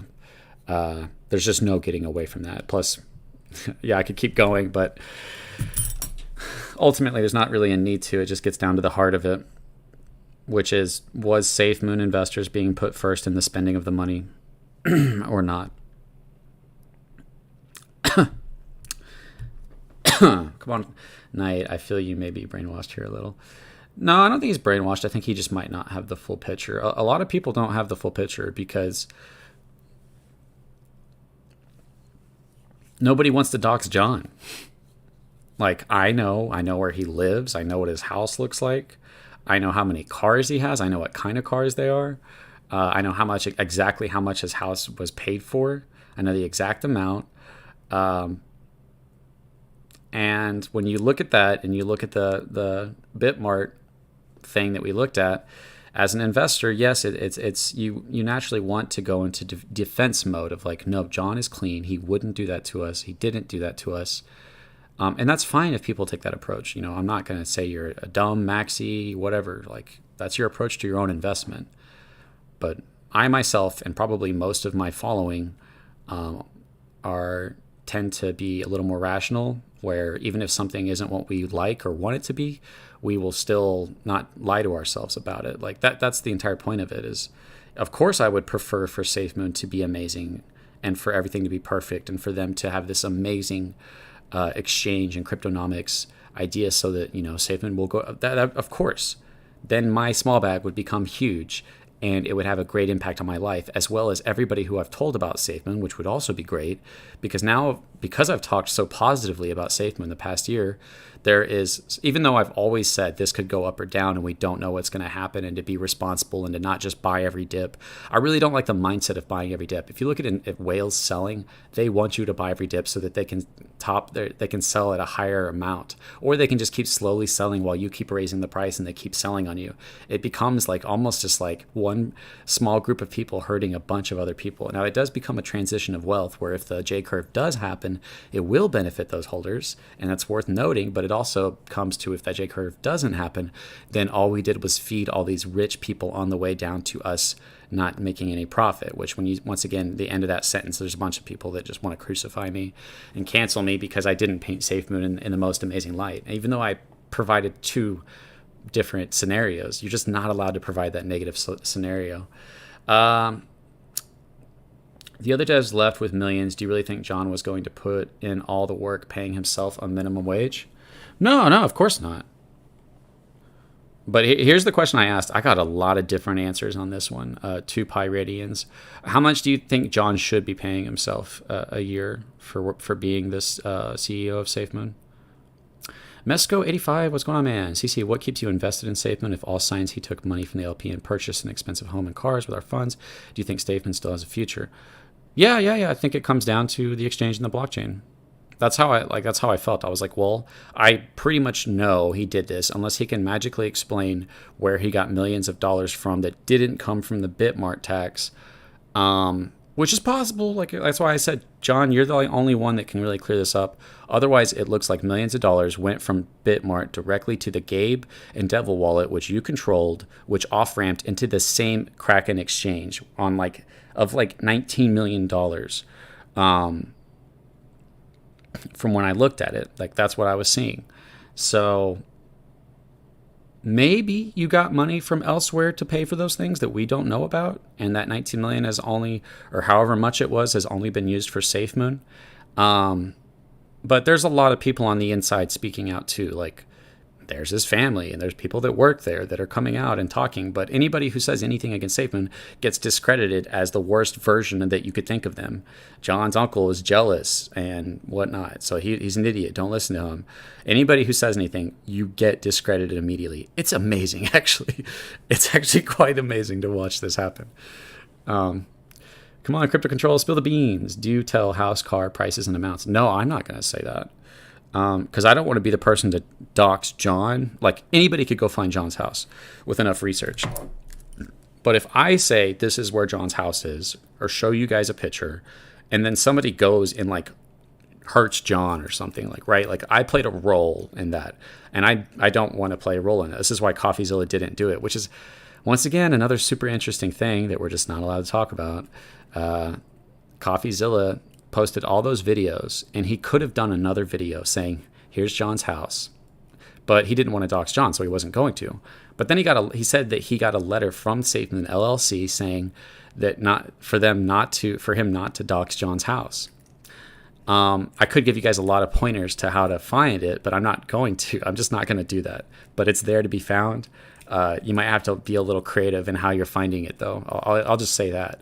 It might not be so blatantly obvious. It might be through something else. But definitely don't go to John's house and don't do anything like that. That's the entire point, is like, as much as I disagree with what I think John has done, I don't want to encourage something worse, like somebody going and, I mean, you have people that possibly lost a lot of money. You don't know what kind of people you're dealing with, and people every single day are murdering each other, and there's mass shootings and stuff. So I don't want to play a role in that, but it's 100%. You can confirm that millions of dollars was spent in cash on a place that is John's house. Yes. Yeah, can you just give you an address? Also, where's the nearest gun shop? Yeah, let me just Google, here's his house, and here's the nearest gun. Like, right? That's pretty funny, Chris. Sounds like the next year or so will make or break us. What happened? I haven't heard about John's uncle. So if you don't know about John's uncle, I mean, I could show you, but I talked to his uncle as well. This is John's uncle, right? He literally worked in the Safemoon building with John and them. Now people say like, oh, John let him go because he wasn't good enough. And he basically came out as like a whistleblower saying Project Phoenix is dead, right? He came out basically like saying that, and it's like, why is John's family... I have to keep defending myself, and I really need to stop. So David, John's uncle, and Charles seem to be like, they get along really well. They seem to like the buddies that were together at Safemoon. And Charles obviously quit. Charles said that he was quitting to go to school, but he immediately joined the Bear Holly group, which is where David is also part of, which John's mom is the owner of the Bear Holly group. Bear Jolly. I just think Holly sounds a lot more better than Jolly. Jolly sounds like a Christmas thing. So I say Bear Holly. So yeah, he literally worked with John in the building and was with Charles the entire time. And he basically came out saying that things are not right. This kind of, he starts doing these kind of like Ryan did, how he would post about things subtly. So he did damage control everywhere. Like, what is he referring to? Clearly he works at Safemoon, and that's what he's talking about. He also posted, those who get too big for their britches will be exposed in the end. He posted some camera stuff. Then he posted this: I don't want any yes men around me. I want everybody to tell me the truth, even if it costs them their job. Truth has a lot of consequences in a world like today. Then he posted the Phoenix dying, which is kind of interesting, actually, if you go look at this. How come you didn't play the whole clip? Because in this clip, a baby Phoenix comes out. So people were thinking, oh, he's saying that Project Phoenix is a good thing. Once again, they take a negative thing and they turn it into a positive that is not how he intended it. David B. Smith was saying that Project Phoenix is dead right here.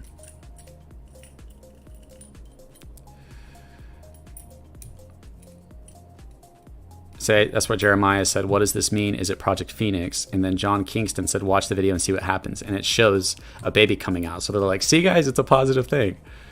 Somebody else said, dude, grow some balls and leave your nephew alone. Because they're saying you're attacking John. You're attacking Safemoon. There's Fonzie saying the Phoenix got cooked.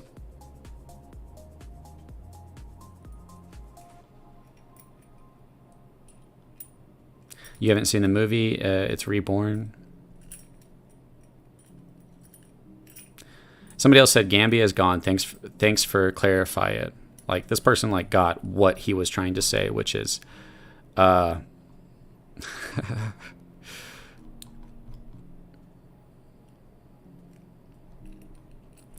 there you could say like, yes, maybe he's just upset that him and John had a disagreement, and that he just wants Safemoon to not do well. He clearly does not have a good opinion of his nephew. Just like I'm sure John probably doesn't have the best opinion of David. But David worked at Safemoon.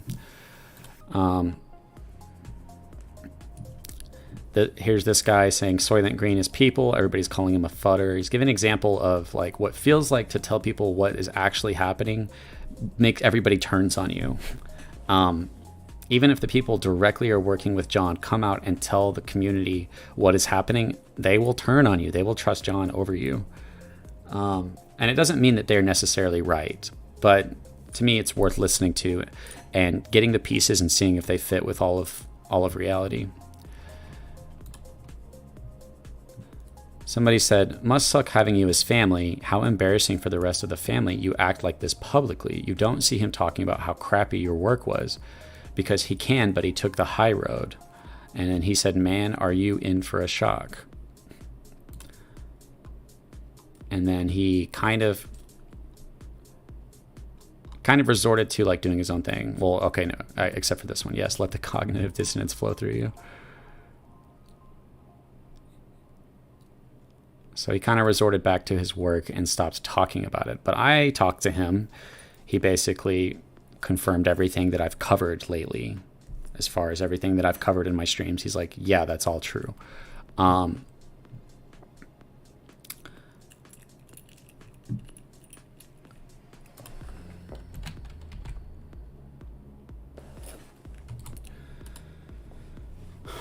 And then at the beginning of the month, Bear Holly Group Ltd put this out. This is John's mom. Like, as an investor, yeah, I'm not going to be like, oh, it's FUD, don't listen to it. You know, that's just illogical.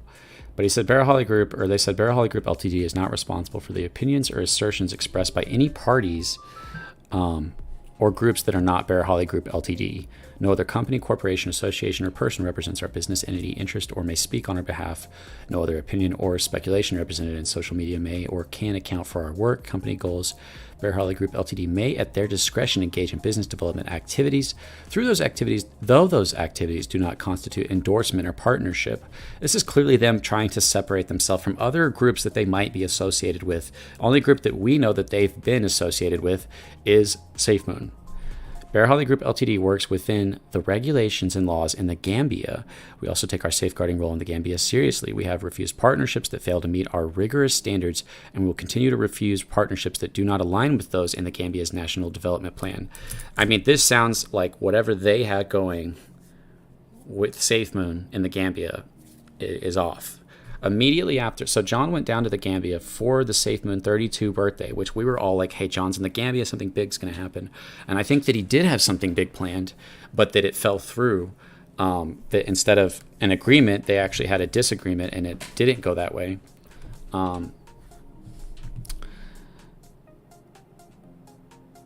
So this is just right in front of our faces. But if you talk about this, you're a fudder, fake news, even though this is like coming from his family. You know what I mean?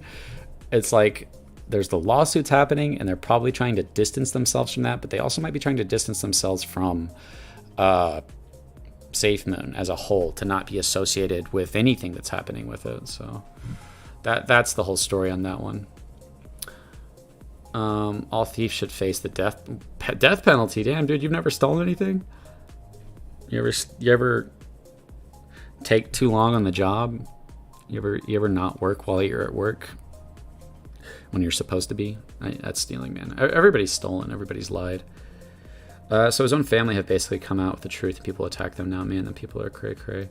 If all people who he worked for in the beginning are all left, what that tells you, the water doesn't move by themselves. Like, I'm definitely open to the opposing perspective that John did clean house. Like, I'm open to that. But that's not the story I'm hearing from everybody else.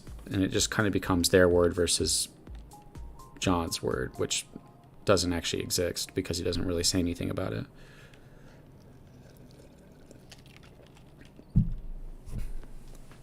The other LLC company, who's Thomas and Kyle, worked for, so they all know each other. Basically, John was always going to be the CEO, and they have gone through their exit plan.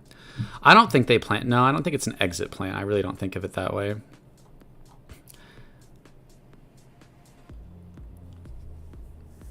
Because, I mean, what this comes down to is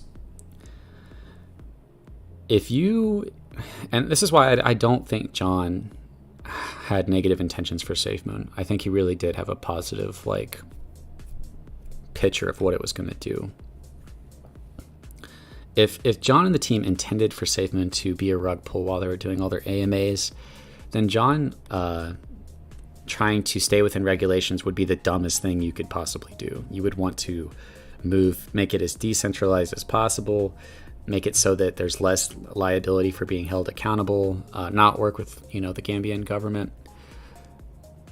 So to me, I really don't think that,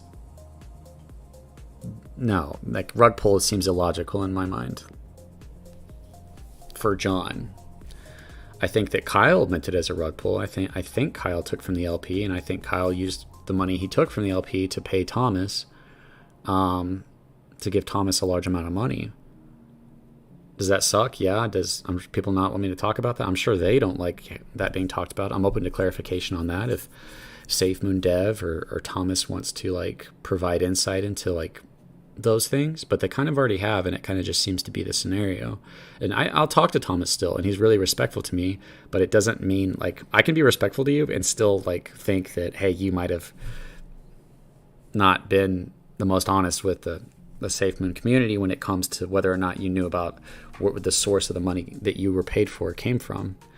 But as far as John, he either just saw it as a gray area if he did take money and spend it on himself from the Bitmart LP money that was intended for the LP, might have seen it as just a gray area where, oh, this isn't the same as taking from liquidity, so therefore I can use this and it's not a big deal and we can stay within regulations and nobody will care. I doubt John planned on it becoming a big deal, especially I doubt he planned on like such a big YouTuber like CoffeeZilla. CoffeeZilla is not a small YouTuber. He's had Mr. Beast on his channel. He gets millions of views. He has videos that have done much better than his Safemoon videos. I doubt he thought that someone like that would probably cover that stuff openly. Which is why I'm like, everything leans towards John spent millions of money from the Bitmart tax on himself. But if John could prove that he didn't, I would make videos about that. I would live stream it. I would restore that. I would apologize for insinuating that he did. But the information right now just points to him getting that money from the Bitmart tax. And how do you have millions of dollars to get this house and stuff like that? And if you're willing to spend millions of dollars on a house, how much money are you willing to spend on cars and clothing and entertainment and food and all these other things? And how much are you paying yourself just to have on top of that? Like, you know what I mean? If you have millions of dollars that on a house, how much is sitting in your bank account? Or do you just rely on what you have on the blockchain to pull out when you need to? And how is your taxes going to look when you go to pay your taxes on that? I feel like that's going to be pretty insane. So yeah.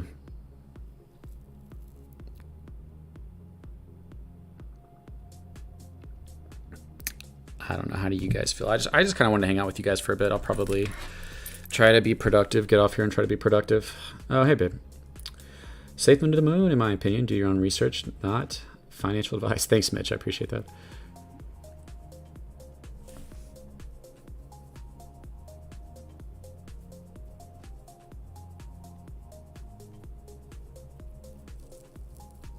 You know, you might be right about that, Chris. They said that they hadn't met him.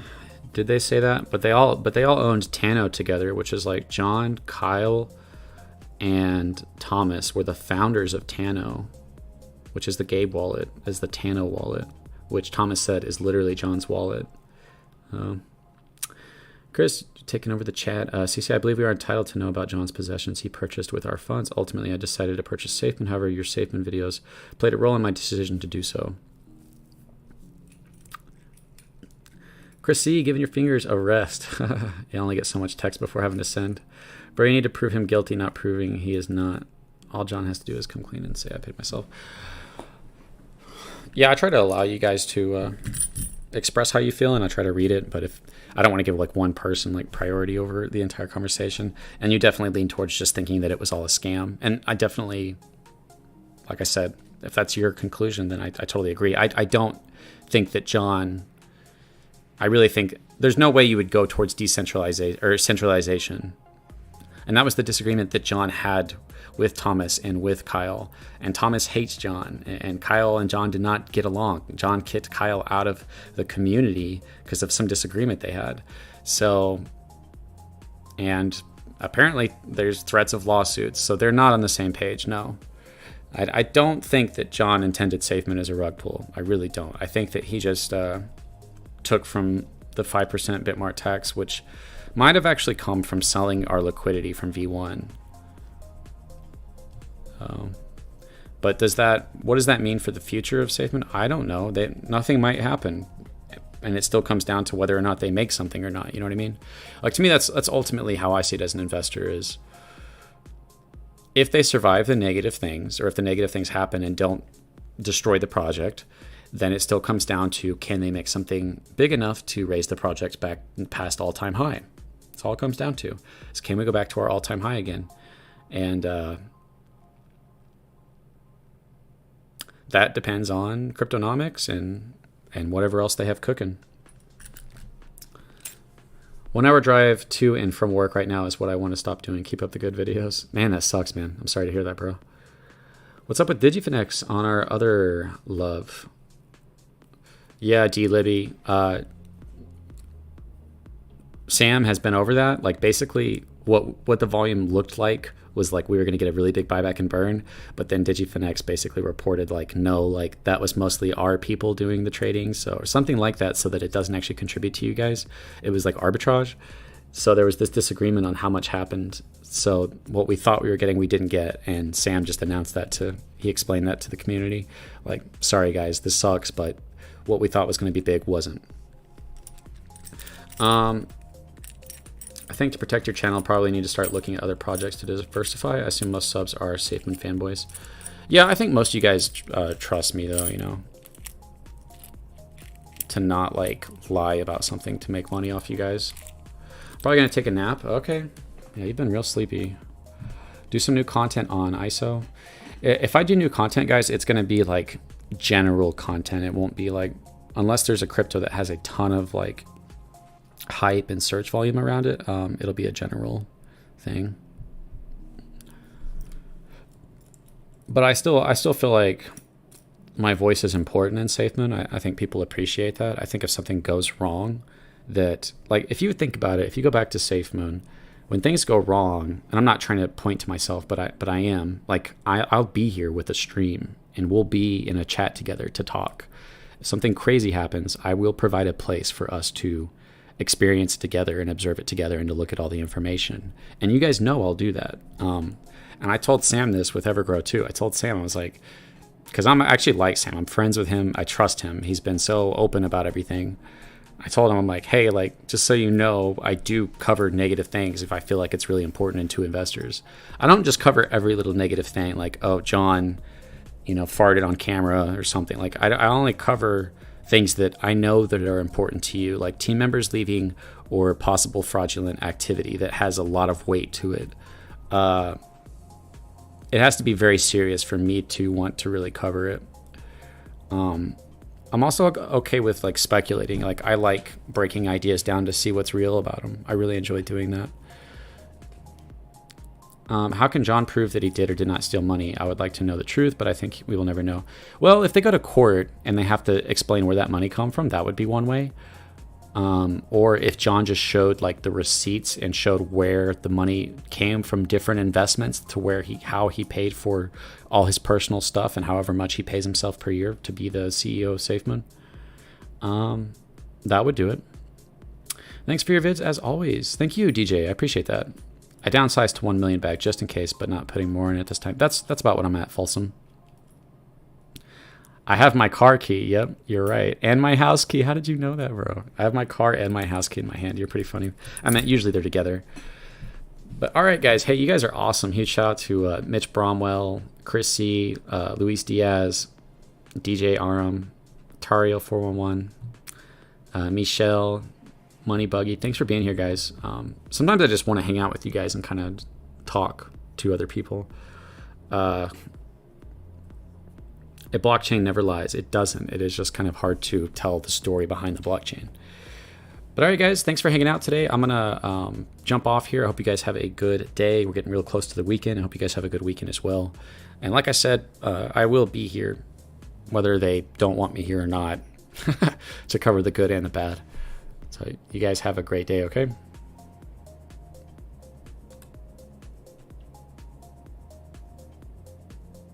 Thank you, Nathan. Thanks for being here, man. All right. Catch you guys later. Mitch, thank you so much, bro.